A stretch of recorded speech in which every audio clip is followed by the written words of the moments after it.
Hello everyone, welcome back to Ambition Study Centres online class. हम आज शुरुआत करने वाले हैं हमारे साइंस 1 के 10th सिलेबस में साइंस 1 के फर्स्ट लेसन के साथ में। आज हम पढ़ने जा रहे हैं हमारा चैप्टर नंबर 1 ग्रेविटेशन। अब आपके साइंस 1 के कुल टोटल सिलेबस में टोटल 10 लेसन है, जिसमें से आप लोगों को स्टार्टिंग अगर हम देखेंगे तो ग्रेविटेशन इस लेसन के साथ में हुई है, जहां पर आपको पढ़ना है इस लेसन में अबाउट ग्रेविटेशन क्या होता है।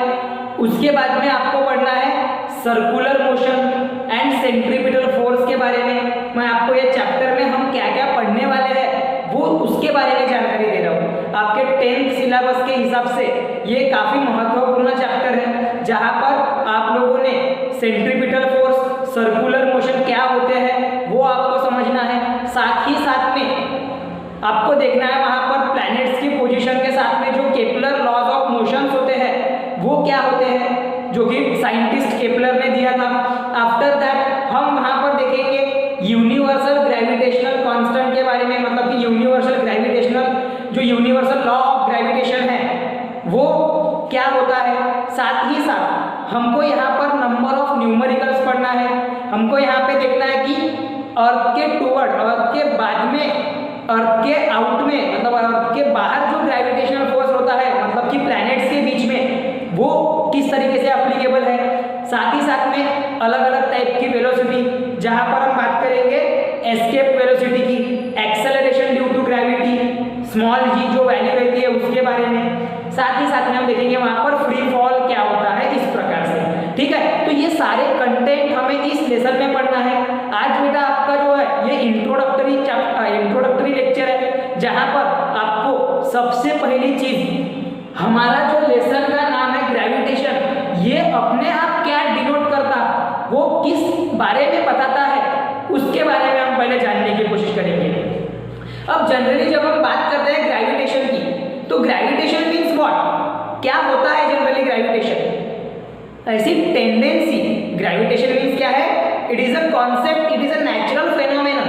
Gravitation means actually what, it is a natural phenomenon in which object having the tendency to attract each other. हम क्या बोलेंगे कि एक ऐसा नेचुरल कॉन्सेप्ट है ग्रेविटेशन, और gravity means it is a natural concept जहाँ पे ऑब्जेक्ट या फिर कोई थिंग्स, अलग अलग चीजें, वस्तुएं क्या होगी, अट्रैक्ट होगी एक दूसरे की तरफ। समझ में आ रहा, उसका कुछ पर्टिकुलर मास रहेगा, उन थिंग्स के पास में कोई एनर्जी रहेगी, है ना, वो एनर्जी भी कभी कभी एनर्जी की वजह से भी अट्रैक्ट होते हैं, उनके साथ में एसोसिएट रहती है एनर्जी। लाइक हम बात करेंगे पोटेंशियल एनर्जी, अपना काइनेटिक एनर्जी, है ना, मूविंग एलिमेंट्स है, मूविंग थिंग्स है, मूविंग ऑब्जेक्ट है जो मोशन शो कर रहे हैं, तो उनके साथ में एसोसिएट रहती है काइनेटिक एनर्जी। हम बात कर रहे हैं अगर स्टेडी पोजीशन में, अगर कोई ऑब्जेक्ट है जो स्टेडी पोजीशन में है, तो उनके साथ में एसोसिएट रहती है पोटेंशियल एनर्जी, जो आपने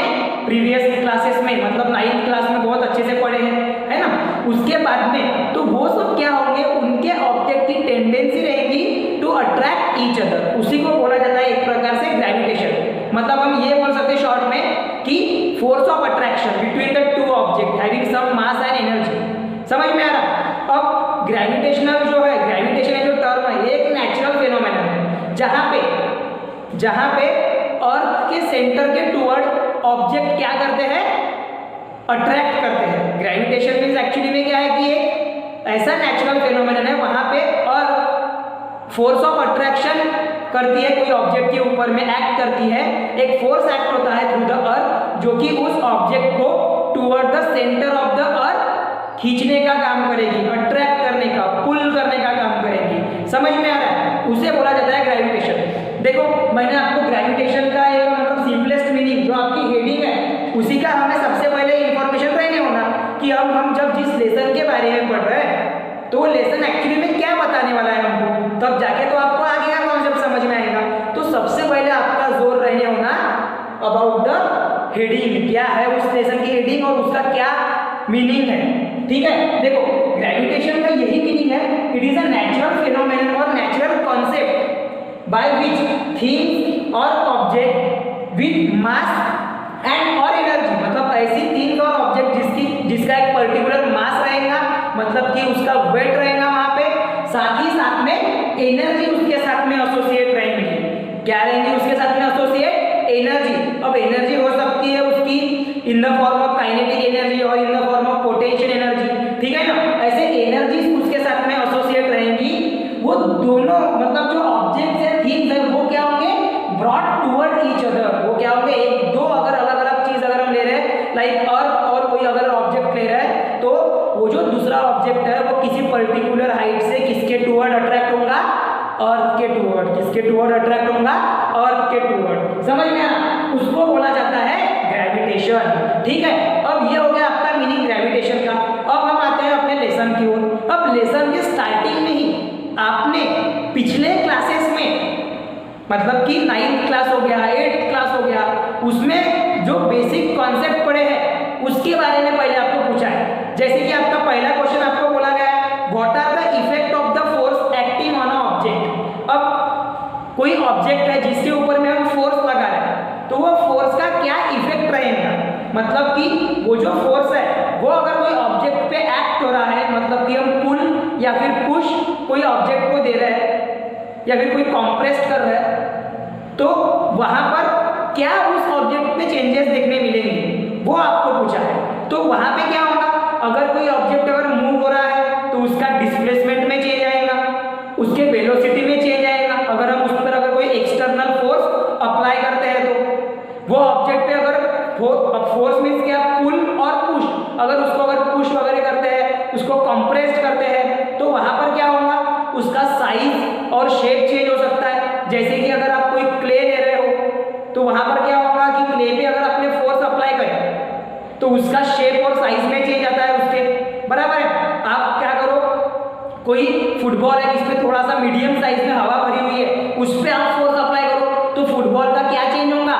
शेप चेंज होगा, है ना, उसका साइज चेंज होगा, बराबर है। तो इस प्रकार से आपका फोर्स का अलग अलग एप्लीकेशन अलग अलग ऑब्जेक्ट पे हमें देखने मिलता है। समझ में आ रहा? समटाइम क्या होता है कि फोर्स डायरेक्शन जो होती है मोशन की, अगर कोई ऑब्जेक्ट अगर मूव कर रहा, तो अगर हम बात करेंगे कोई ऑब्जेक्ट अगर स्ट्रेट डायरेक्शन में मूव कर रहा और हमने अगर उसको अगर परपेंडिकुलर फोर्स अप्लाई कर दिए, मतलब 90 डिग्री के एंगल में उस पर अगर हमने फोर्स अप्लाई कर दिए, तो वहां पर क्या होगा? वहां पे वो जो फोर्स है वो उस डायरेक्शन जो ऑब्जेक्ट है उसके मोशन को चेंज करेगा। अगर कोई व्हीकल है वो अगर एक स्ट्रेट डायरेक्शन में मूव हो रहा है, उस पर अगर हमने अगर परपेंडिकुलर डायरेक्शन में फोर्स लगा दिए तो उसकी पोजीशन चेंज होगी, मतलब कि उसका डायरेक्शन ऑफ मोशन चेंज होगा। मीन्स अलग अलग तरीके से फोर्स एक्ट करता है कोई ऑब्जेक्ट पे जब हम उस पर एक्सटर्नल फोर्स अप्लाई करते हैं, ठीक है। देन नेक्स्ट क्वेश्चन आपको, हाँ उसी का मैंने आंसर भी लिख कर दिया हूँ। देखो, अगर कोई फोर्स अगर एक्ट हो रहा है कोई ऑब्जेक्ट पे, so it cause change the displacement. सबसे बड़ी चीज डिस्प्लेसमेंट उसका चेंज होगा, वे साथ ही साथ में वेलोसिटी चेंज होगी। अब डिस्प्लेसमेंट क्या होता है, वेलोसिटी क्या होता है, ये सारा कॉन्सेप्ट आप प्रीवियस स्टैंडर्ड में पढ़ चुके हो। अगर आपको अगर इन कॉन्सेप्ट में अगर कुछ डाउट होगा लाइक डिस्प्लेसमेंट, वेलोसिटी, तो आपने किसको रेफर करना है? आपके 9th स्टैंडर्ड के टेक्स्ट बुक को। आपको सारी चीजें उसमें मिल जाएंगी। जो अच्छे बच्चे हैं जिनको सच में कॉन्सेप्ट वाइज चलना है, जिनको चाहिए कि उसका मीनिंग क्या होता है, वो बच्चे उसको रिलेट करेंगे और उसका मीनिंग क्लियर करके अपने नोट्स में उसको कॉपी आउट कर लेंगे। समझ में आ रहा? उसके बाद में वेलोसिटी में चेंज आएगा, उसके चेंज इन द शेप और size of the object, shape या फिर साइज में चेंज आ सकता है ऑब्जेक्ट के। It also changes the direction of motion, मतलब अगर कोई फोर्स अगर एक्ट हो रहा है कोई ऑब्जेक्ट पे, तो वो क्या करेगा? उस ऑब्जेक्ट के डायरेक्शन को, मोशन के डायरेक्शन को भी चेंज करने का काम करेगा, मतलब उसकी दिशा को वो चेंज करने का काम करते चले जाएगा, ठीक है। अब उसके बाद में सेकंड क्वेश्चन आपको पूछा है, what types of force are you familiar with, मतलब आपने अभी तक के जितने टाइप्स ऑफ फोर्सेस पढ़े, तो ऐसे कौन से फोर्स है? हमने वेरियस काइंड्स ऑफ फोर्स पढ़े student, like gravitational force, muscular force, अगर कोई बॉडी है आपकी मसल्स है वो अगर आप वहां पे वर्क कर रही है, अगर कोई ऑब्जेक्ट को अगर आप पुश करने में या पुल करने में अगर अपना फोर्स लगा रहे हो, तो वहां पर कौन सा फोर्स यूज होगा? वहां पर फोर्स होगा मस्क्यूलर फोर्स। साथ ही साथ में मैकेनिकल फोर्स, लाइक अगर हम बात करेंगे इलेक्ट्रिक मोटर की, या फिर जनरेटर की, तो जनरेटर में क्या होता है, वहां पे जनरेटर में मैकेनिकल फोर्स रहता है, वो मैकेनिकल फोर्स अप्लाई होता है और वो कन्वर्ट होता है फिर इलेक्ट्रिकल एनर्जी में, इलेक्ट्रिकल फोर्स में। समझ में आ रहा है, मतलब मैकेनिकल एनर्जी कन्वर्ट होती है इलेक्ट्रिकल एनर्जी में, बराबर है। तो एक मैकेनिकल फोर्स भी रहता है। After that number of machines होती है जिसमें मैकेनिकल फोर्स एसोसिएट रहता है, साथ ही साथ में ग्रेविटेशनल फोर्स। अब ग्रेविटेशनल फोर्स क्या है, और अपने टुवर्ड किसी ऑब्जेक्ट को अट्रैक्ट कर रही है, इट मींस कि वहां पे वो एक फोर्स उस ऑब्जेक्ट पे एक्ट कर रही है, वो अप्लाई कर रही है उस ऑब्जेक्ट पे एक पर्टिकुलर फोर्स। इस वजह से ही, उस कारण से वो जो ऑब्जेक्ट है वो अर्थ के टुवर्ड क्या आ रहा, अट्रैक्ट हो रहा है, उसके ऊपर में आके गिर रहा है, बराबर है। तो वहां पर भी क्या रहता है, एक फोर्स एसोसिएट रहता। फिर हम बात करते हैं फ्रिक्शनल फोर्स की। अब ये फ्रिक्शनल फोर्स क्या चीज है, देखो जैसे आप अगर बात करोगे कोई बॉल की, आप फुटबॉल खेल रहे हो कोई ग्राउंड पे, तो जब फुटबॉल खेल रहे हो तो आप वो फुटबॉल को जब किक करते हो तो वहां पर वो फुटबॉल क्या करता है कि कुछ दूर तक के जाके, कुछ डिस्टेंस तक के जाके, पर्टिकुलर डिस्टेंस पे जाके वो अपने आप रुक जाता है। उसके पीछे का रीजन क्या है कि जो फुटबॉल का सरफेस है और जो अर्थ का सरफेस है या फिर ग्राउंड का सरफेस है, उसके बीच में एक फोर्स तैयार होता, उसे बोला जाता है फ्रिक्शनल फोर्स, उसे बोला जाता है फ्रिक्शनल फोर्स। समझ में आ रहा, मतलब कि वो फुटबॉल और सरफेस ऑफ द ग्राउंड, उसके बीच में एक फोर्स तैयार होता है दोस्तों, उसे बोला जाता है फ्रिक्शनल फोर्स। समझ में आ रहा, वो भी फोर्स आपने देखे। और एक कोई फोर्स हमारा बचा, यस, इलेक्ट्रोस्टैटिक फोर्स। अब इलेक्ट्रोस्टैटिक, ये वर्ड का मीनिंग आपको पहले पता रहने होगा। इलेक्ट्रोस्टैटिक फोर्स मींस व्हाट, मतलब अगर कोई ऑब्जेक्ट या कोई थिंग स्टेडी है, उसकी पोजीशन रेस्ट है, मतलब वो मूवमेंट शो नहीं कर रहे, तो उस पे जो फोर्स एक्ट होगा उस फोर्स को बोला जाता है इलेक्ट्रोस्टैटिक फोर्स। समझ में आ रहा, लाइक अगर हम बात करेंगे चार्जेस की, तो समटाइम चार्जेस जो है उस पे इलेक्ट्रोस्टैटिक फोर्स अप्लाई होता, ठीक है ना। आपका एक सबसे कॉमन एग्जांपल, जैसे आप अगर इलेक्ट्रिसिटी के कॉन्सेप्ट को पढ़ते हो तो वहां पर आपको इलेक्ट्रोस्टैटिक फोर्स के बारे में सबसे पहले बताया जाता है। मतलब कि जैसे आप अगर मान के चलते, अगर आपका हेयर कॉम्ब है, हेयर कॉम्ब को आप रब करो किसमें, अपने हेयर्स में, तो वहां पर एक टाइप का चार्ज डेवलप होगा, और वो जो चार्ज है वो अप्लाई होगा कोई पर्टिकुलर पीसेस ऑफ पेपर पे, तो वहां पर जो फोर्स वहां पे एसोसिएट रहेगा उसको बोला जाता है इलेक्ट्रोस्टैटिक फोर्स, जो कि रेस्ट में रहते हैं, मतलब object which are in the rest, उसे बोला जाता है इलेक्ट्रोस्टैटिक फोर्स। वहां पर जो फोर्स एक्ट होगा उनको बोला जाएगा इलेक्ट्रोस्टैटिक फोर्स। इस प्रकार के अलग अलग फोर्सेस से आप क्या कर चुके हो, रिलेट कर चुके हो। उसके बाद में थर्ड क्वेश्चन क्या पूछा है, what do you know about the gravitational force. आपने 9th स्टैंडर्ड में पढ़े हो स्टूडेंट कि ग्रेविटेशनल फोर्स क्या है। एक बहुत ही सिंपल उसका डेफिनेशन है जो मैंने अभी आपको बताया, अभी फिर से आपको लिख कर भी दिया हो तो रिपीट कर देते हैं। The force which is applied by the earth to pull the object toward itself. क्या बोल रहा है, ये डेफिनेशन क्या बोल रही है, ऐसा फोर्स जो कि कोई ऑब्जेक्ट पे किसके द्वारा अप्लाई किया जा रहा, अर्थ के थ्रू, मतलब the force which is applied by the earth, मतलब अर्थ के थ्रू जो फोर्स अप्लाई होता है कोई ऑब्जेक्ट पे, टू पुल द ऑब्जेक्ट। पुल का मीनिंग क्या है एक्चुअली, यहाँ पर अपनी ओर अट्रैक्ट करना, खींचना उसको। समझ में आ रहा है, पुल का मीनिंग क्या है, खींचना, अप्लाई करना उसके ऊपर में फोर्स, ठीक है ना। तो देखो, the force which is applied by the earth to pull the object toward itself, अपनी ओर खींचने का काम करेगा कौन, अर्थ, कोई ऑब्जेक्ट को, और वहां पर एक फोर्स एसोसिएट रहता है, उस फोर्स को बोला जाता है ग्रेविटेशनल फोर्स। उस फोर्स को क्या बोला जाएगा, ग्रेविटेशनल फोर्स। समझ में आना, तो ये है आपका कंप्लीटली कैन यू रिकॉल का क्वेश्चन, ये है आपका कैन यू रिकॉल का क्वेश्चन। अब देखते हैं ग्रेविटेशन जो टॉपिक है उसके बारे में। उससे पहले आपको ये पता रहने वाला कि ग्रेविटेशनल फोर्स जो है ये एक यूनिवर्सल फोर्स है, जो कि सिर्फ दो ऑब्जेक्ट के बीच में एक्ट नहीं होता, तो दो ऑब्जेक्ट जो कि यूनिवर्स में प्रेजेंट है उनके भी बीच में एक्ट होता है। मतलब यूनिवर्सल है, मतलब कि क्या है वो, हमको ये जो ग्रेविटेशनल फोर्स है ये सिर्फ अर्थ पे ही एक्ट होते नहीं दिखाई देगा। तो हम देखेंगे अगर जनरली तो पूरे के पूरे यूनिवर्स में भी ग्रेविटेशनल फोर्स अप्लाई होता है।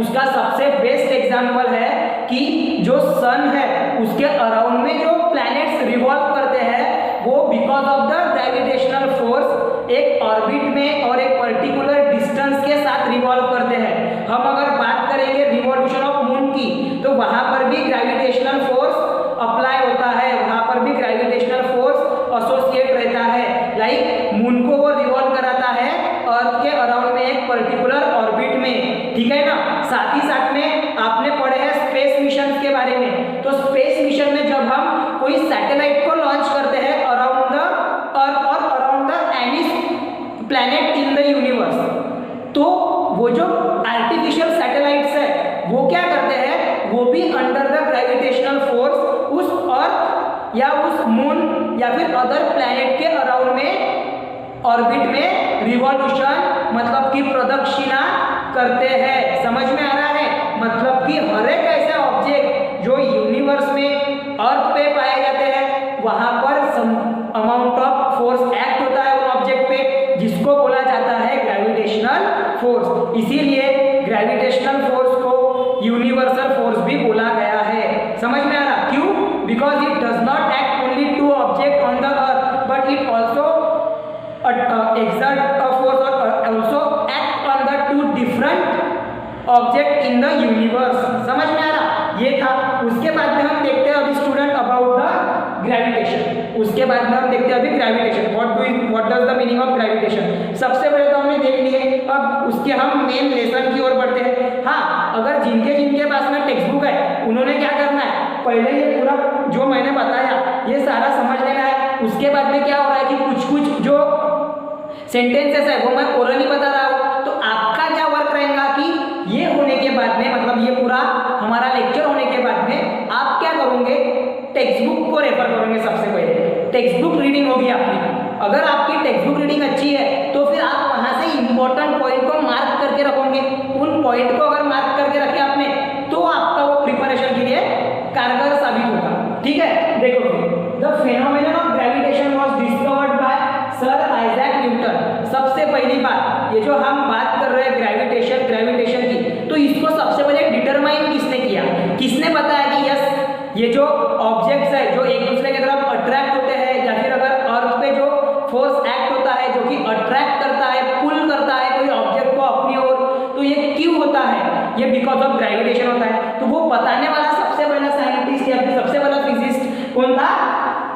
Sir Isaac Newton. उसने बताया था कि ग्रेविटेशन टाइप का भी एक फोर्स प्रेजेंट है हमारे यूनिवर्स में, हमारे नेचर में। देखो द अर्थ अट्रैक्टिंग, उसका एक और एक डेफिनेशन हम देखते हैं ग्रेविटेशन का क्या है। देखो the earth attracting the object, earth क्या कर रहा है, ऑब्जेक्ट को अट्रैक्ट कर रहा है toward itself and this attractive force must be directed toward the centre of the अर्थ। क्या बोल रहा है ये कि जो अर्थ है वो क्या करेगा, अट्रैक्ट करेगा ऑब्जेक्ट टुवर्ड इटसेल्फ, अपनी ओर कोई ऑब्जेक्ट को अट्रैक्ट करने का मतलब कि अपनी ओर खींचने का काम, पुल है ना, किसी ऑब्जेक्ट को पुल करना, वो काम करेगा यहाँ पे earth. And this attractive force must be directed toward the centre of the earth. ये चीज भी आपको मेंशन करना काफी जरूरी है कि वो जो फोर्स एक्ट होगा उस ऑब्जेक्ट पे, जैसे अगर कोई पर्टिकुलर ऑब्जेक्ट लिए, लाइक आप अगर टेनिस बॉल लेते हो अपना, उसको आप हवा में फेंको और आप देखो कि एक पर्टिकुलर हाइट में जाने के बाद में वो अपने आप उसी फोर्स के साथ में अर्थ के टुवर्ड मतलब ग्राउंड के टुवर्ड अपने सरफेस के टुवर्ड खींचे चला जाता है because of the gravitational force. वहां पे भी क्या अप्लाई होता है, ग्रेविटेशनल फोर्स अप्लाई होता है। तो वो जो डायरेक्शन रहेगी उस बॉल की वो क्या रहेंगी, toward the centre of the अर्थ। क्या रहेंगी वो, toward the centre of the अर्थ। अब ये जो सर आइजैक न्यूटन है, इन्होंने कैसे चेक करे कि यहाँ पर ग्रेविटेशनल फोर्स है, तो अब यहाँ पर एक जो आपकी कथा है, कहानी हम जिसको बोल सकते हैं स्टोरी, वो बड़ी फेमस है, जो कि वहाँ पर ऐसा उसको एक ऐसा एग्जाम्पल लिया गया है जो कि आपके टेक्स्ट बुक में भी दिया हुआ है। वहाँ पर उन्होंने देखा कि सर आइजैक न्यूटन ने कि एक पेड़ से लगा हुआ एक एप्पल, वो पकने के बाद में कुछ समय बाद वो गिर गया वहां से, मतलब कि वो जो फोर्स है वो उस एप्पल पे, जो ट्री से जो एप्पल गिर रहा, वो क्या हुआ, जैसे ही वो ट्री से छूटा तो वो कहाँ पर आके गिर गया, सीधा अर्थ के ऊपर में, अर्थ के सरफेस के ऊपर में। तो उनको ये कंफ्यूजन हुआ कि ये जो एप्पल है ये अर्थ पे ही आके क्यों गिरा, वो क्यों इधर उधर कोई भी डायरेक्शन में नहीं गया। उसके पीछे का रीजन उन्होंने ढूंढा। पहले उन्होंने चेक किया कि कोई पर्टिकुलर उसका मास होगा तो चलो ठीक है वेट के कारण, लेकिन वेट के कारण होता अगर ऐसा है कि वेट के कारण अगर सभी ऑब्जेक्ट अगर अर्थ पे आके रुकते तो फिर जो बड़े बड़े एस्टेरॉइड्स है ये सारी चीजें भी तो कहीं ना कहीं पे अर्थ पे आके रहती, या फिर जो दूसरे प्लैनेट्स है वो अर्थ पे आके गिरते थे, बराबर है, अगर वेट अगर उनका कॉज करता तो ठीक है। तो नहीं, वहां पर क्या हुआ कि उनको ये समझ में आया कि जो ये अर्थ है ये अर्थ क्या कर रही है, एक पर्टिकुलर टाइप का एक नेचुरल फोर्स उस पर एक्ट कर रही है जिसको हमने ग्रेविटेशनल फोर्स बोला बाद में चल के उन्होंने। वो जो ग्रेविटेशनल फोर्स है उसके वजह से जो ऑब्जेक्ट है मतलब कि आपका एप्पल वो सीधा टूट के कहां पर फॉल हो गया, on the surface of the अर्थ। और वो जो डायरेक्शन थी उस एप्पल की मतलब कि सरफेस की तरफ वो क्या थी, परपेंडिकुलर टू द अर्थ, मतलब कि centering toward the surface of the earth. समझ में आ रहा है, मतलब कि जो सेंटर है अर्थ का उसके टुवर्ड वो डायरेक्शन थी उस पर्टिकुलर ऑब्जेक्ट की। मतलब यहाँ पर उन्होंने डिस्कवर करे किससे, एप्पल से, एप्पल को एग्जांपल लेके। तो वो जो एप्पल है वो क्या हो रहा था, because of the gravitational force earth क्या कर रही थी, उस पर फोर्स एक्सर्ट कर रही थी और वो फोर्स एक्ट हो रहा था उस एप्पल पे और वो उसको अट्रैक्ट कर रहा था toward the centre of the अर्थ। वही आपके टेक्स्ट बुक में दिया हुआ है। और उसको उन्होंने देखो एक और उनके मन में क्वेश्चन हुआ कि why all apples fall vertically downward, मतलब वो सभी वर्टिकली डाउनवर्ड ही क्यों एक्ट होते हैं। जैसा ये पोजीशन है सपोज एप्पल की और ये पोजीशन आपकी अर्थ की। अभी मैं यहाँ पर आपको इमेजिनेटरी वे में बता रहा हूँ, ठीक है ना, आपको मैं यहाँ की इमेजिनेटरी के सामने बता रहा हूँ। जो डायग्राम है अर्थ वगैरह की वो मैं यहाँ पर अभी आपको बना के नहीं दे रहा, लेकिन फिर भी चलो हम कंसिडर करते हैं। मान के चलते ये आपकी अर्थ है, ठीक है, और ये पर्टिकुलर हाइट है एप्पल की। तो ये जो अब ये फॉल होगा तो ये क्या फॉल होगा, इस डायरेक्शन में, मतलब कि वर्टिकली डाउनवर्ड।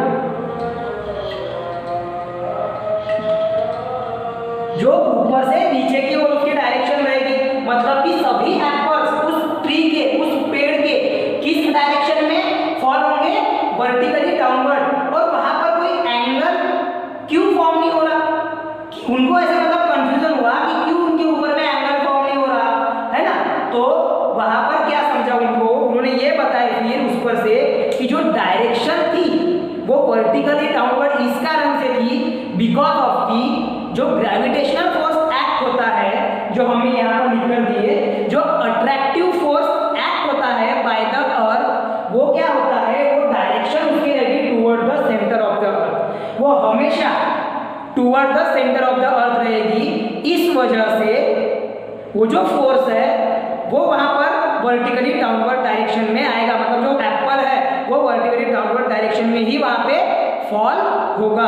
समझ में आ रहा है, वो आपको बता आपके टेक्स्ट बुक में स्टूडेंट 1.1 फिगर में वो अच्छे से समझाया हुआ है, समझ में आ गया ना वहां पे। चलो जब आप उसको देखोगे तो आपको और क्लियर हो जाएगा कि वो कैसे क्या हुआ, एप्पल बराबर एक्ट हो रहा है। वहां पे आपको एक मून भी दिखाया हुआ जिसके ऊपर में भी एक ग्रेविटेशनल फोर्स एक्ट होता है। इसी वजह से जो मून है वो हमारे अर्थ के सरफेस पे आके नहीं गिरता, उसका भी एक पर्टिकुलर ग्रेविटेशनल फोर्स होता है और अर्थ का भी एक अपना ग्रेविटेशनल फोर्स होता है, या मतलब कि एक अपनी ग्रेविटी होती है।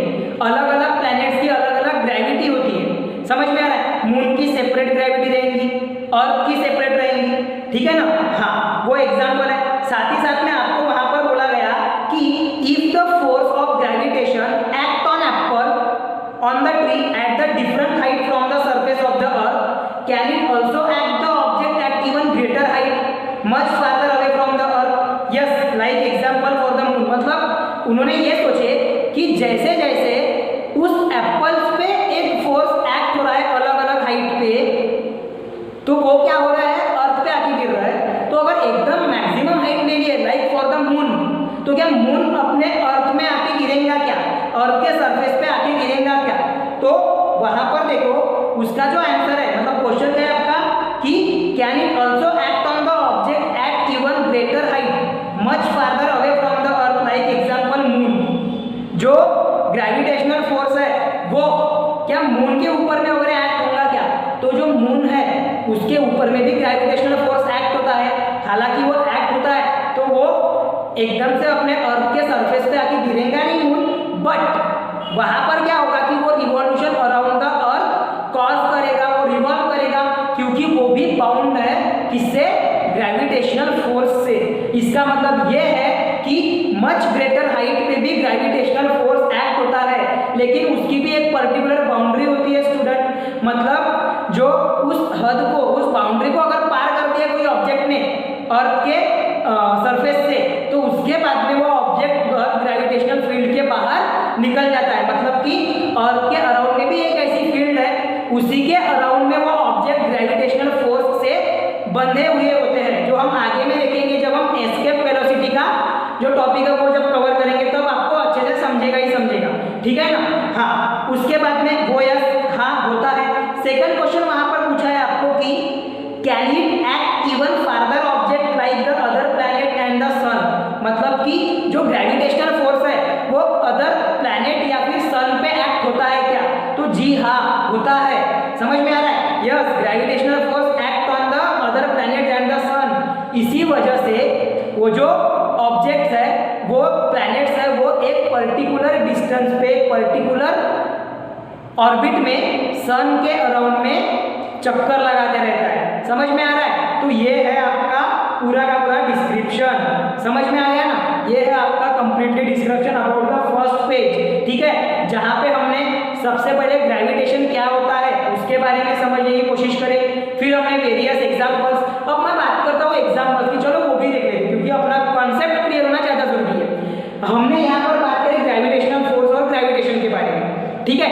अब अगर हम बात करते हैं कोई अलग अलग एग्जांपल की जो हमारे डेली लाइफ में देखने मिलता है, तो आप देखोगे कि आप कोई टेनिस बॉल से खेल रहे हो या कोई भी बॉल से खेल रहे हो, उसको आप ऐसे हवा में फेंको, तो जितने हाइट पे, जिस फोर्स से वो ऊपर गया था पर्टिकुलर हाइट पे, उसी फोर्स से वो क्या होता, वर्टिकली डाउनवर्ड डायरेक्शन में अर्थ के टूवर्ड में खींचा चला आता है। तो वहां पर भी कनेक्टेड रहता, वहां पर भी एसोसिएट रहता है ग्रेविटेशनल फोर्स, जो कि उस टेनिस बॉल को अट्रैक्ट करता है अर्थ की सेंटर की तरफ। उसके बाद में आप एग्जांपल कंसीडर करोगे about the planets and the sun in the solar system. वहां पर भी हर एक प्लैनेट और सन के बीच में ग्रेविटेशनल फोर्स होता है, इसीलिए वो रिवॉल्यूशन कॉज करता है अराउंड द ऑब्जेक्ट। मैंने आपको बताया था अबाउट सैटेलाइट्स के बारे में, वो भी पर्टिकुलर ऑर्बिट में अर्थ के अराउंड में या फिर अदर प्लैनेट्स के अराउंड में रिवॉल्यूशन कॉज करते हैं, बिकॉज ऑफ कि वो भी उस प्लैनेट के या फिर अर्थ के ग्रेविटेशनल फील्ड के अंडर में वर्क करते हैं, उनके ऊपर में ग्रेविटेशनल फोर्स एग्जर्ट होता, इस वजह से वो उस ग्रेविटेशनल फील्ड के अनुसार उस अर्थ के या फिर अदर प्लैनेट के ऑर्बिट में क्या करते हैं, रिवॉल्यूशन परफॉर्म करते हैं। समझ में आया? तो ऐसे अलग अलग काइंड्स ऑफ एग्जांपल आपको ग्रेविटेशनल फील्ड के देखने मिलते हैं दोस्तों आपके डेली लाइफ में। आप और उसके बारे में समझ सकते हो, आप देखो, आप सर्च करो, आप इंफॉर्मेशन निकालो और उसका और कॉन्सेप्ट आप क्लियर कर सकते हो। मैंने फिर भी आपको पूरे तरीके से समझाने की कोशिश की है और मैं आशा करता हूँ सभी बच्चों को ग्रेविटेशन क्या होता और उसके पीछे का क्या कॉज है, ये सारी चीजें समझ में आ गई होंगी, ठीक है। अभी इतने पार्ट का स्क्रीनशॉट लो, फिर हम बढ़ते हैं फोर्स एंड द मोशन के ऊपर में, ठीक है। चलो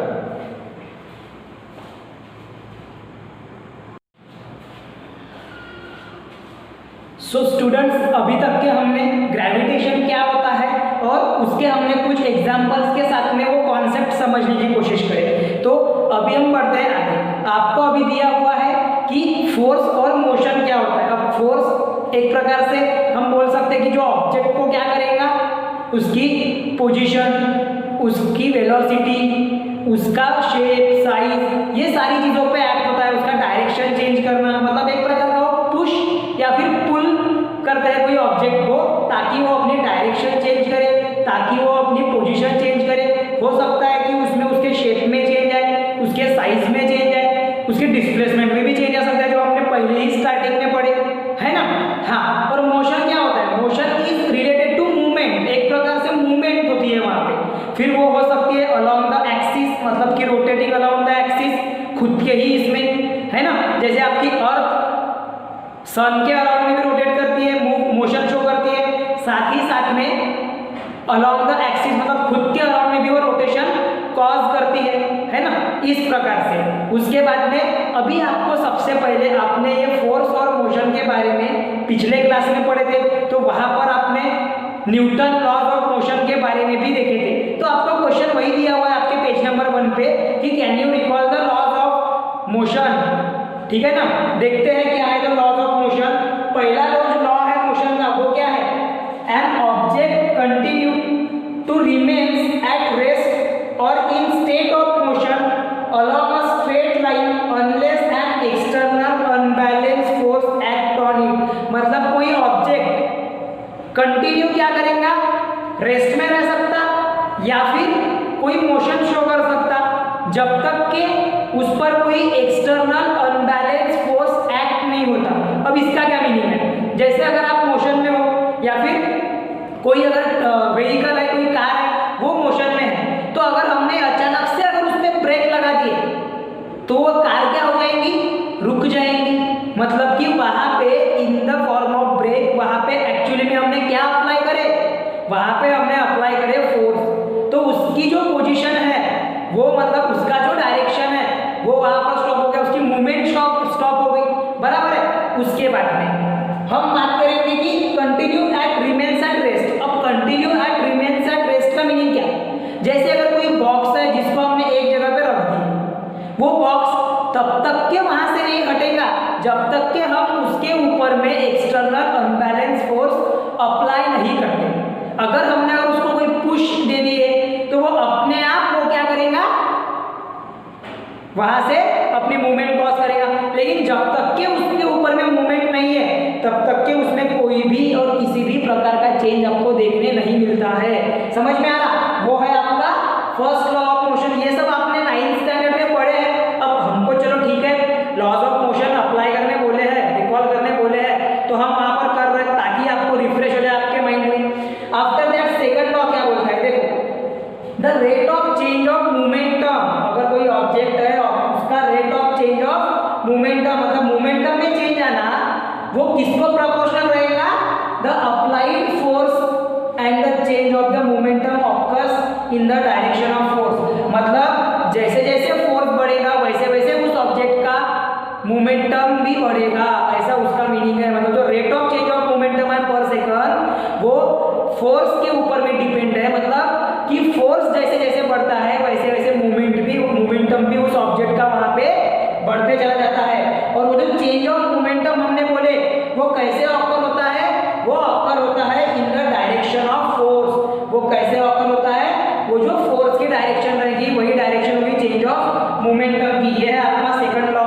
थर्ड लॉ क्या बोल रहा है न्यूटन का, every action of force has an equal and opposite reaction force. मतलब कि हर एक एक्शन जो हम एक्टिविटी जो परफॉर्म करते हैं उसके ऊपर में जो फोर्स अपोजिट एक्ट होता है उसका इक्वल एंड अपोजिट रिएक्शन वही फोर्स उस पे एक्ट होता है, जो कि दोनों भी साइमल्टेनियसली होते हैं। इसका सबसे बेस्ट एग्जांपल है जो हमने देखे कि आप क्या करो, एक बॉल लो हाथ में और उसको आप हवा में फेंको, तो जिस फोर्स से उस बॉल को आपने हवा में फेंके उसी उतने ही फोर्स से वो जो बॉल है वो हमारे और मतलब कि सेंटर ऑफ द ग्रेविटी वो क्या होती है, वापस आती है। मतलब कि हर एक एक्शन पे अपोजिट रिएक्शन होता है। समझ में आ रहा है, ऐसा उसका मीनिंग है। ये हो गए आपके तीनों लॉज ऑफ मोशन जो आपने 9th स्टैंडर्ड में ही पढ़े थे।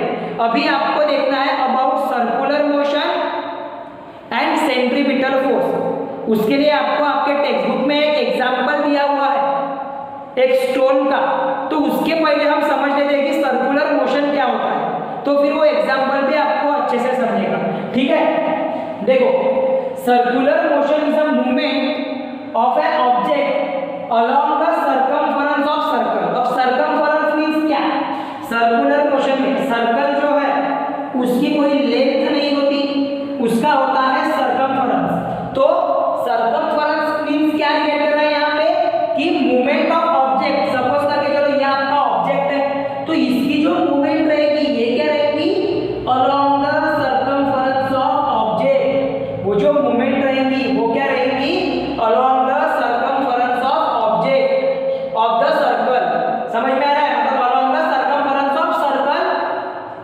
उस ऑब्जेक्ट की मूवमेंट रहेगी। मैंने वहां पे ये बोला कि along the circumference of object, वो गलत है। वहां पर क्या बोला है हमें कि जो circular motion is a movement of an object, कोई ऑब्जेक्ट की मूवमेंट है जो कि कैसे रहती है, along the circumference of circle और rotating along the circular path, या फिर वो रोटेशन जो रहेगा वो क्या रहेगा, अलोंग द सर्कुलर पाथ रहेगा। उसको बोला जाता है सर्कुलर मोशन। उसे क्या बोला जाता है, सर्कुलर मोशन। अब वेरियस एग्जांपल है जिसमें से मैंने कुछ एग्जांपल यहाँ पर आपको लिख कर दिया हूँ। लाइक आपका जो सीलिंग फैन होता है उसके जो ब्लेड्स होते हैं वो रोटेट होते हैं अराउंड द हब, मतलब एक जो हब लगा हुआ होता है किसको, सीलिंग फैन को, उसके ब्लेड्स को, उसके सर्कुलर मोशन में वो क्या करता है, रोटेट होता है। साथ ही साथ में the stone which is tied to the string and the rotating along the circle, ये एग्जांपल आपके टेक्स्ट बुक में भी, हाँ आपके टेक्स्ट बुक में भी आपको दिया हुआ है कि आपको क्या करना है कि एक छोटा सा पत्थर लेना है और उसको आपने बांध देना है, उसके एक एंड से, स्ट्रिंग के एक एंड से उसको बांध देना है, उसको टाई अप करो। उसके बाद में उसको क्या करो, आप एक स्टेडी पोजीशन पे रहो और गोल गोल उसको आप कंटिन्यू रोटेट करो विथ पर्टिकुलर फोर्स। समझ में आ रहा है? उसको रोटेट करोगे तो वो क्या होगा, वो जो स्टोन है जो कि वो एक स्ट्रिंग से बंधा हुआ है वो along the circumference of circle क्या होते रहेगा, वो रोटेट होते रहेगा। मतलब कि वो एक सर्कुलर पाथ पे रोटेशन शो करेगा, इसलिए उसकी जो मोशन रहेगी वो रहेगी सर्कुलर मोशन। अब वही आपको ट्राई दिस करके एक एक्टिविटी के तौर पे उसको समझाया हुआ है। तो मैं जो ये न्यूटन लॉज ऑफ मोशन है ये मैं थोड़ा सा उसको क्लियर कर लेता हूँ, ठीक है।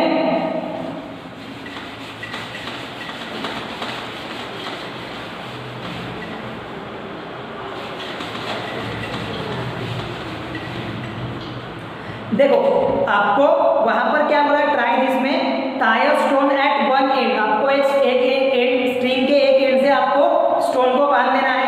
Take the other end in your hand, दूसरे एंड को अपने हाथ में लो, साथ ही साथ में और रोटेट करो ऐसे कि वो एक सर्कल में मूव करे। मतलब कि आपका जो मोशन रहेगा वो रहेगा ऐसे सर्कुलर पाथ में। वो कैसे रहेगा, ऐसे सर्कुलर पाथ में। सपोज करके चलते हैं कि यह आपके स्टोन की पोजीशन पकड़ के चलते हैं, यहाँ से यहाँ पे सेंटर में आप हो खड़े, ठीक है, आप वो सेंटर में खड़े, तो आप क्या कर रहे हैं, उसको अपने एक स्ट्रिंग के एक एंड को ऐसे कंटिन्यूअसली गोल गोल गोल गोल उसको घुमाते जा रहे हैं, ठीक है ना। हाँ, तो are you applying any force on the stone, क्या आप उसके ऊपर में कोई फोर्स अप्लाई कर रहे हो? तो जी हाँ, आप फोर्स अप्लाई करोगे तभी जाके तो वो स्टोन है वो रोटेट होगा। अगर उस पर अगर कोई फोर्स अप्लाई नहीं करते हो, अगर उस पर अगर आप कोई फोर्स अप्लाई नहीं करते हो तो वो जो स्टोन है वो रोटेट होने के बजाय क्या आ जाएगा, रोटेशन बनाएगा ही नहीं, मतलब वो सर्कुलर मोशन को शो ही नहीं करेगा, ठीक है। उसके बाद में हाउ विल यू स्टॉप में, in which direction is the force acting, मतलब कि जो फोर्स है वो किस डायरेक्शन में एक्ट हो रहा है, तो वो जो फोर्स है स्टूडेंट वो एक्ट होता है toward the centre of the circle. मतलब कि अगर स्टोन सर्कुलर मोशन में फॉर्म हो रहा है तो वो जो फोर्स है वो एक्ट होता है toward along the circle toward the centre of the circle. मतलब कि जो सर्कल का सेंटर रहेगा उसके टुवर्ड वो एक्ट होगा फोर्स, मतलब फोर्स की डायरेक्शन किसके तरफ रहेगी, toward the centre of the circle. समझ में आ रहा है? और वो जो स्टोन है वो रोटेट होते रहेगा कंटिन्यू, ओके। देन वहां पर थर्ड वन क्या पूछा है, how will you stop this force from acting, इस फोर्स को एक्ट होने से आप कैसे स्टॉप कर सकते हो? आप क्या कर दोगे, स्ट्रिंग को छोड़ दोगे अपने हाथों से। जैसा अगर मैं कंटिन्यू घुमाते जा रहा हूँ उसको रोटेट करवा रहा हूँ तो वो रोटेट हो रहा है सर्कुलर फॉर्म में, है ना। लेकिन अगर मैंने वो स्ट्रिंग पे अगर कोई फोर्स अप्लाई नहीं करना है मुझे, तो मैं क्या करूँगा, उस स्ट्रिंग को अपने हाथों से छोड़ दूंगा, या फिर मैं अपनी ओर से कोई फोर्स ही अप्लाई नहीं करूंगा, अपने जो मूवमेंट है मेरे हाथों का वो रुका दूंगा मैं मेरे इसका, तो वो अपने आप क्या हो जाएगा, फोर्स उस पर एक्ट होना बंद हो जाएगा।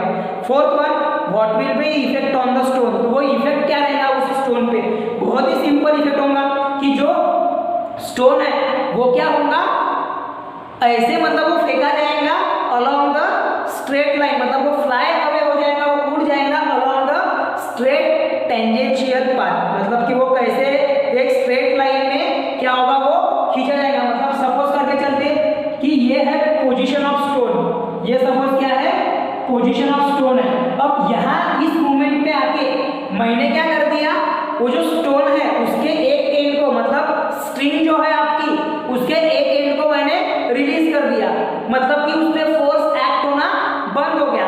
तो जैसे ही उस पे फोर्स एक्ट होना बंद हो जाएगा तो उसी समय पे वो जो स्टोन है वो सर्कुलर मोशन में ना होते हुए वो ऐसे एक स्ट्रेट लाइन में क्या होगा फ्लाई अवे हो जाएगा, मतलब कि ऐसे स्ट्रेट लाइन में वो फ्लाई अवे हो जाएगा। समझ में आ रहा है? यू हैव टू इमेजिन, और आप उसको ट्राई भी कर सकते हो घर पे, ले बस किसी को मारना नहीं है, ठीक है, खाली खाली मैदान में जाके करना है। समझ में आ रहा? मतलब कि वो जो फोर्स है वो उस पे एक्ट करना बंद हो गया तो वो स्टोन फ्लाई अवे हो जाएगा एक स्ट्रेट लाइन में, और जो स्ट्रेट लाइन है वो जो स्ट्रेट लाइन है वो क्या रहेंगी टेंजेंशियल रहेंगी टू द सर्कल।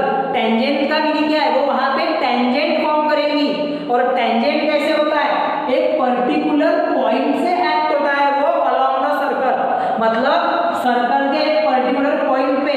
सपोज करके चलते हैं दूसरी पोजीशन है आपके स्टोन की, हम ऐसा सपोज करते हैं कि ये आपके स्टोन की दूसरी पोजीशन है अलग पोजीशन पे, तो यहाँ से अगर स्टोन को रिलीज कर दिए ना तो वो जो फोर्स की जो डायरेक्शन रहेगी वो कुछ इस प्रकार से रहेंगी, मतलब फिर से वही टेंजेंशियल टू द सर्कल, मतलब स्ट्रेट लाइन फॉर्म होगी। इस पोजीशन पे है तो कुछ इस तरीके से एक्ट होगा, वो इस पोजीशन पे है तो इस तरीके से एक्ट होगा। मतलब कि बोलना ये है कि जो फोर्स अगर हमने वहां से हटा दिए उस स्टोन पर से तो वो जो स्टोन है वो फ्लाई अवे हो जाएगा, फ्लाई ऑफ हो जाएगा अलोंग द स्ट्रेट लाइन, एक स्ट्रेट लाइन में जो कि टेंजेंशियल रहेगा उस सर्कल को। वो जो लाइन रहेगी वो कैसे रहेंगी टेंजेंशियल रहेगी उस सेंटर ऑफ द सर्कल को। समझ में आया? टेंजेंशियल कुछ इस प्रकार से रहेंगे ऐसे स्ट्रेट, समझ में आ रहा? स्ट्रेट रहेंगी वो, समझ में आ गया ना? When the string is release, मतलब कि कब होगा ये जब हम स्ट्रिंग को रिलीज कर रहे हैं। समझ में आ रहा? तो ये इफेक्ट है, वही आपको बताया हुआ है उसके बाद में जो आपके टेक्स्ट बुक में वही आपको बताया हुआ है। देखो जो मैंने बोला आपको कि in this case stone will fly off along the straight line which is a tangent to the circle at the position of the stone when the string is released because that is the direction of its velocity at the instant time। और वो क्या रहेंगी उसके velocity की direction रहेगी उसकी। क्यों ऐसा बोला कि वो वेलोसिटी की डायरेक्शन रहेगी? क्योंकि वहां पर rate of change of displacement हो गया, डिस्प्लेसमेंट चेंज हो गया, मतलब कि उसकी वेलोसिटी की डायरेक्शन वो कॉज करेगा वहां पे, ठीक है। तो आपको आपके टेक्स्ट बुक में कौन सा जो ट्राइडिस के लिए आपको क्या लिखना है, as we are holding the string, वहां से लेके तो वेलोसिटी एट इंस्टेंट टाइम, ऐसा आप नोट डाउन करके रख दो कि यहाँ तक के आपको लिखना पड़ेगा वो पूरे के पूरे एक्टिविटी के लिए। अगर आपको अगर वो एक्टिविटी आई भी, क्योंकि ओपन एंडेड क्वेश्चन में आपको पूछ सकते हैं बोर्ड एग्जाम में कि अगर कोई स्टोन लिए जिसको हमने एक स्ट्रिंग से बांध दिए, उसका एक एंड आपके हाथों में, आप उसको रोटेट कर रहे हो तो क्या फॉर्म होगा, कैसे उसमें एक्ट होगा, क्या चेंजेस देखने मिलेंगे। और साथ में पूछेंगे विच फोर्स इज एसोसिएटेड, तो वो आएगा आपका फोर्स सेंट्रीपिटल फोर्स। वहां पर कौन सा फोर्स आ जाएगा फिर सेंट्रीपिटल फोर्स, क्योंकि हमने स्टार्टिंग में बोले वो जो फोर्स एक्ट हो रहा वो उसकी डायरेक्शन क्या है, it directed toward the centre of the circle. मतलब कि वो जो फोर्स एक्ट हो रहा है उस स्टोन पे वो कैसे एक्ट हो रहा है, उसकी डायरेक्शन कैसी है, it is directed toward the centre of the circle. और उसी पर से आपका एक नया कॉन्सेप्ट समझ गया दोस्तों आपको, जो कि है सेंट्रीपिटल फोर्स। अब हमने बोले ना कि वो स्टोन को, वो स्ट्रिंग को रोटेट कराने के लिए हमें एक पर्टिकुलर अमाउंट ऑफ फोर्स लग रहा, तो वो जो फोर्स एक्ट होगा वो रहेगा आपका सेंट्रीपिटल फोर्स। वही मैं आपको समझाने जा रहा हूँ। देखो क्या होता है सेंट्रीपिटल फोर्स, मतलब ये जो स्टोन है इसके ऊपर में जो फोर्स एक्ट हो रहा है वो हो रहा है सेंट्रीपिटल फोर्स। वो सेंट्रीपिटल फोर्स की डेफिनेशन क्या है, the force which act on any object moving along the circle, and it is directed toward the centre of the circle. मतलब कि ऐसा फोर्स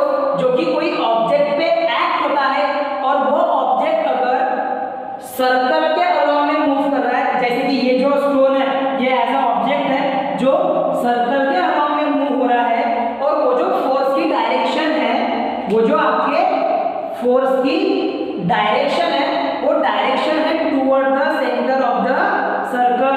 वो डायरेक्शन कैसी है उस फोर्स की? Toward the centre of the circle, मतलब कि उसे बोला जाएगा सेंट्रीपिटल फोर्स। और मोशन किस तरीके का रहेगा उसमें? Circular motion. मोशन किस तरीके का रहेगा? सर्कुलर मोशन रहेगा। और जो फोर्स उसमें एसोसिएट रहेगा वो रहेगा सेंट्रीपिटल फोर्स। ठीक है, ये हो गया आपका नॉर्मल। सेंट्रीपिटल का मीनिंग ये है सेंटर सीकिंग, जो सेंटर की तरफ अट्रैक्ट होता है। समझ में आया? मतलब कि ऑब्जेक्ट ट्राई करेंगे to going toward the centre of the circle, वो हमेशा सेंटर ऑफ द सर्कल में खींचने की कोशिश करेंगे बिकॉज ऑफ द फोर्स। कौन सा फोर्स? Centripetal force. इसीलिए जो motion of the moon along the earth है वो भी because of the centripetal force act होता है सर्कुलर फॉर्म में, एक पर्टिकुलर ऑर्बिट में। समझ में आ रहा है? आप देखोगे पूरे प्लैनेट का मोशन, तो उन पे भी जो फोर्स एक्ट होता है ताकि वो सर्कुलर ऑर्बिट में मूवमेंट शो करे, वो होता है बिकॉज ऑफ सेंट्रीपिटल फोर्स। उन पे कौन सा फोर्स एक्ट होता है? मतलब along the centre centripetal force. Okay, जैसे कि देखो moon which is a natural satellite of the earth goes around it in a definite orbit. वो एक डेफिनाइट ऑर्बिट पे क्या होता है? रोटेट होता है, रिवॉल्यूशन कॉज करता है। ठीक है ना? So the direction of the moon as well as its speed constantly changes during this motion. Do you think some force is constantly acting on the moon? Yes, उस पर जो फोर्स है वो कॉन्स्टेंटली एक्ट होता है। उस force को बोला जाता है सेंट्रीपिटल फोर्स। उस फोर्स को भी क्या बोला जाएगा? Centripetal force. How would its motion have been if no such force acted on it? मतलब कि अगर उस मून पे अगर कोई फोर्स अगर एक्ट ही नहीं हो रहा है तो उस मून का मोशन क्या रहेगा? अगर कोई फोर्स अगर उस पे एक्ट नहीं होगा तो वो मून का मोशन ऐसा रहेगा कि वो एक स्ट्रेट लाइन में मूव होगा। जैसे कि आपका ये जो स्टोन है उसके ऊपर में अगर हमने फोर्स हटा दिए तो वो कौन से डायरेक्शन में मूव होगा? In the straight direction. वैसे ही आपका मून जिस पर अगर कोई फोर्स अगर एक्ट नहीं हुआ तो वो सेंटर ऑफ द अर्थ के टुवर्ड डायरेक्टेड होने के बजाय वो होगा एक स्ट्रेट लाइन में, मतलब टेंजेंशियल पोजीशन में उसकी क्या रहेंगी? मूवमेंट रहेगी। टेंजेंशियल डायरेक्शन में उसकी मूवमेंट रहेगी। मतलब फिर वो अर्थ के ऑर्बिट को छोड़ के किसी दूसरे ही ऑर्बिट में मूव होते रहेगा, या फिर स्पेस में, यूनिवर्स में, इधर उधर कहीं पे भी मूव होते रहेगा, क्योंकि उसको कोई पर्टिकुलर फोर्स उस पर एक्ट नहीं होता।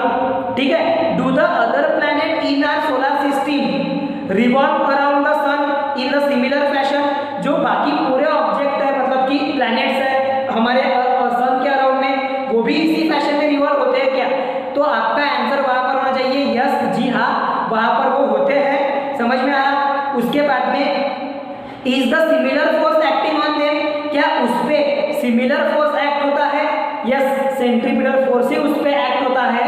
उस पे सेंट्रीपिटल फोर्स ही एक्ट होता है। उसकी जो डायरेक्शन रहती है फोर्स की वो रहती toward the centre of the circle. वो क्या रहती? Toward the centre of the circle. अब सर्कल मींस यहाँ पर किसके अराउंड में? तो centre of the circle is क्या है यहाँ पे?